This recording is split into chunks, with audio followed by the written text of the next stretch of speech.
क्या नीतीश कुमार देश के बड़े विपक्ष के नेता के तौर पर उभर रहे हैं?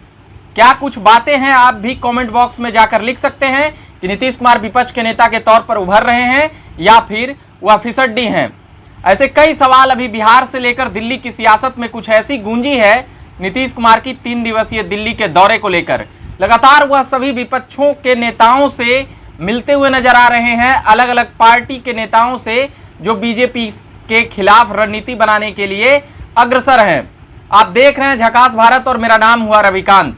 मैं आज सुनाऊंगा कि कल से किस प्रकार से नीतीश कुमार बीते दिनों से लगातार कांग्रेस हो, वाम दल हो, अरविंद केजरीवाल की पार्टी हो या फिर हरियाणा में जाकर वहां के पूर्व मुख्यमंत्रियों से मिलने की बातें हो या फिर कोई भी जो भी अलग अलग दल हैं जिनका बीजेपी से अभी तत्काल में अलायंस नहीं है, उन तमाम नेताओं और उनके पार्टी अध्यक्षों से जिस प्रकार से वाम दलों में भी जो अलग अलग पार्टियां हैं उनसे मिलते हुए नजर आ रहे हैं।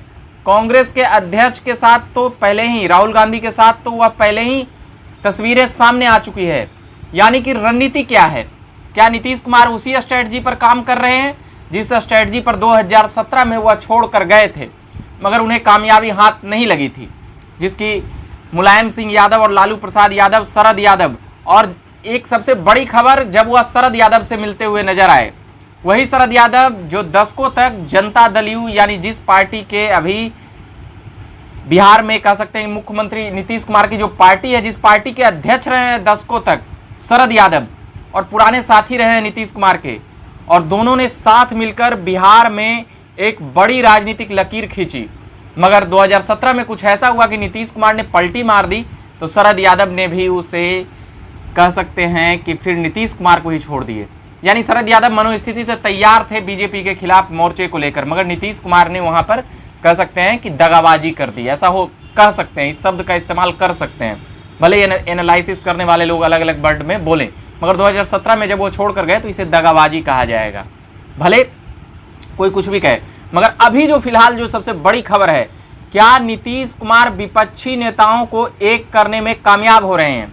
मगर उसमें जो सबसे एक और जो बड़ी बात निकल कर सामने आती है, ममता बनर्जी की एक और स्टेट है उत्तर प्रदेश, अखिलेश यादव कैसे भूल जाएंगे, मायावती, जिनके पास सीटें तो इतनी नहीं है मगर वोटिंग और परसेंटेज अगर मिला देंगे इन लोगों का तो फिर रणनीति बनाने में जो 2024 का है वह आसान होता है।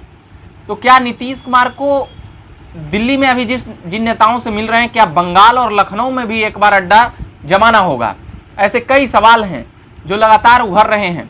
मगर नीतीश कुमार ने जिस प्रकार से विपक्षी एकता को लेकर काम किया है, अभी तक खूब चर्चाएं, सुर्खियों से लेकर तमाम चर्चाएं उन्हीं के फेवर में दिखती हुई नजर आ रही है, नेशनल मीडिया हो या फिर कहीं और हो। नीतीश कुमार एक विपक्ष के नेता के तौर पर अब उभर चुके हैं। अब उनको किसी को सर्टिफिकेट की आवश्यकता नहीं है। कई नेता और कई पूर्व मुख्यमंत्रियों द्वारा जब यहाँ पर बीजेपी को छोड़े, लोग इंतजार कर रहे थे और नीतीश कुमार ने ठीक उसी प्रकार से अपनी रणनीति और स्ट्रेटजी बनाकर चल रहे हैं। जी हाँ, नीतीश कुमार कोई अचानक स्ट्रेटजी बना रहे ऐसी बात नहीं है। उनकी कड़वाहट 2010 से ही जाहिर थी, और जो लोग भी इस स्ट्रेटजी को समझते हैं, नीतीश कुमार के काम करने के तरीके को, वह इस बात को जानते हैं कि नीतीश कुमार उनका क्या रणनीति है, क्या कुछ है। उनका 2024 बहुत पहले से निशाना था, चाहे कोई कुछ भी कह ले। इसीलिए जब यहाँ महागठबंधन टूटा तो उतना किसी नेताओं को अफसोस नहीं हुआ और उतना आक्रमण नहीं बीजेपी के नेताओं ने किया। भले ही उनके दोस्त सुशील मोदी, नंदकिशोर यादव और संजय जायसवाल भले ही क्या कुछ कह रहे हैं, वह एक अलग विषय है बिहार के राजनीतिक परिप्रेक्ष्य से, मगर अभी तक नरेंद्र मोदी और अमित शाह भी कुछ ऐसा बोलते हुए नजर नहीं आए हैं। इसका सबसे बड़ा कारण है, अगर वहां से बोलना शुरू करेंगे तो फिर यहाँ एक नीतीश कुमार का कह सकते हैं कि जब विरोध होना शुरू होगा तो उनका ग्राफ बढ़ेगा देश में। नरेंद्र मोदी के साथ भी ऐसा ही हुआ था, जब उनका विरोध इस देश भर में होना शुरू हुआ तो फिर वह लोगों के केंद्र बिंदु बनते चले गए। शायद यही स्ट्रेटजी, इन बातों को समझ रहे हैं नरेंद्र मोदी और अमित शाह, इसी कारण से डायरेक्ट हमलावर केंद्र के नेता नहीं हो रहे हैं। अब जो बात है दक्षिण के नेताओं की, दक्षिण के जैसे चंद्रशेखर राव यहाँ मिलने के लिए आए थे, तो चंद्रशेखर राव ने अपनी अलग अलग बातें करके वहाँ पर अपनी बातें वह कह चुके थे, यहाँ पर प्रेस कॉन्फ्रेंस में सभी जानते हैं। मगर एक जो और बाकिया हुआ, जिस प्रकार से मीडिया में जब बात कर रहे थे आरसीपी सिंह को लेकर, जब सवाल किया गया नीतीश कुमार से, तो वह गजब तरीके से भड़क गए।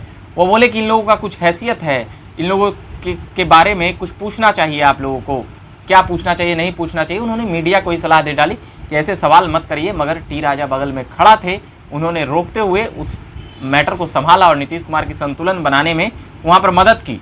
मगर अभी भी यह एक सवाल, बड़ा सवाल उभर रहा है और नीतीश कुमार ने प्रधानमंत्री पद को लेकर भी इसकी जो बातें कह दी कि अब नहीं, हमें प्रधानमंत्री नहीं बनना है।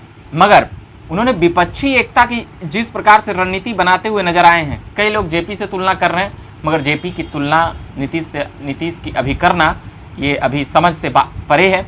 अभी उस समय परिस्थितियां कुछ और थी, इमरजेंसी का वक्त था, मगर कांग्रेस उस वक्त इसी प्रकार मजबूत थी जैसे आज भाजपा मजबूत है। भाजपा जिस प्रकार से 2 लोकसभा में जो जीत हासिल की है एक तरफा, कहीं ना कहीं सभी पार्टियों को गोलबंद होने का एक मौका दे रही है। और भाजपा पर यह भी आरोप है कि वह छोटी छोटी पार्टियों को समाप्त करके अपनी लीडरशिप और अपनी पार्टी के जरिए वह सत्ता में काबिज होना चाहती है। ये आरोप लगातार लग रहे हैं। मैं लगातार सियासत से लेकर अभ्यर्थियों के मुद्दे पर मैं लगातार खबरें चला रहा हूं। कल से अभ्यर्थियों की खबरें ज़्यादा चल रही होगी। कई लोग राजनीतिक खबरों को लेकर भी, सुनने को लेकर भी हमें बताए कि क्या पॉलिटिकल अभी क्या चल रहा है। तो हमने आज देर रात यानी नीतीश कुमार जब दिल्ली गए हैं उसके बाद से लगातार बिहार से लेकर दिल्ली की सियासी समीकरण क्या है वह हमने बताने का प्रयास किया है। आप कमेंट बॉक्स में भी जाकर बता सकते हैं विपक्ष के नेता के तौर पर क्या नीतीश कुमार उभर चुके हैं या अभी उनको और भी काम करना बाकी है, या फिर नीतीश कुमार फिसड्डी साबित होंगे। ये तमाम बातें हैं जो नीतीश कुमार के दिल्ली जाने को लेकर उभरी हुई सवाल में ये बातें आई है। अरविंद केजरीवाल से जिस प्रकार से मिलते हुए नजर आए, मगर वहाँ पर अरविंद केजरीवाल भी जिस प्रकार से सभी नेता अपनी अपनी तरफ से फील्डिंग जो सेट करते हैं, मगर नीतीश कुमार ने पहले ही इस बारे में गठबंधन तोड़कर भाजपा से जिस प्रकार की रणनीति को तेजी से, महीने भर से तेजी से काम किया है। मैं तमाम खबरें सियासत से जुड़ा हुआ लाता रहूंगा। अभी के लिए फिलहाल इतना ही कहूंगा। मेरा नाम हुआ रविकांत। धन्यवाद।